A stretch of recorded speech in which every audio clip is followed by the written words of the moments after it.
Joining us is Ananya Bhattacharya, the director of Banglanatak Dot Com. Thank you so much, Ananya, for joining in today. Now, you work extensively on the ground through Banglanatak. Tell us what you do and the reality that you see on the ground. Thank you for inviting us to share this story, and I congratulate NDTV for taking this initiative to tell the story of the crafts to the world, crafts of India, because I think that's the most important thing we need to do today.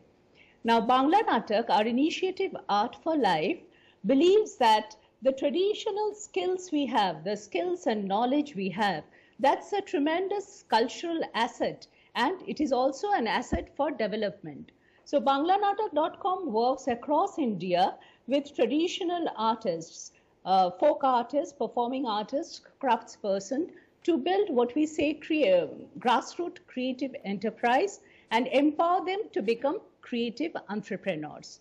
So our philosophy is that while the art is to survive, the artist must be directly linked to the market, and we also need to know about the community, the artist's village. So artist village is what we focus on. Yeah.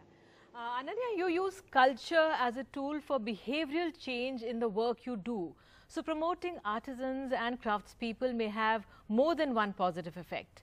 It could improve their lives beyond just helping them earn a livelihood.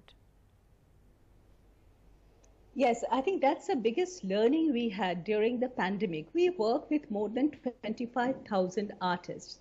And I'm very happy to share it with you how we saw their resilience. During this time, as we all are aware, the entire market was disrupted. All traditional channels to market were disrupted owing to the pandemic. And so there was no income. But these artists, they did not give up hope, and they invested in innovation and in creating new products, and they upskill themselves to use digital technology. So our artists, they have been using Facebook Live, they have been using WhatsApp to sell their products.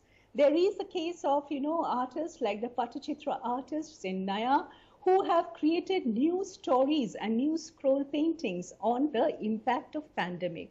So these are the stories across India. We find the stories of this grassroots movement where they have collectivized and they're taking forward their crafts with tremendous resilience. Yes. I think the time has now come to bust the myths that our craft is cheap or craft is repetitive, or the whole concept of artisanal labor. We need to recognize that today we have young artists who are artists and not artisanal labor. Yes, and they Ananya. are learning from their predecessors, and they're innovating. Right. Thank you for this wholesome development of these artisans.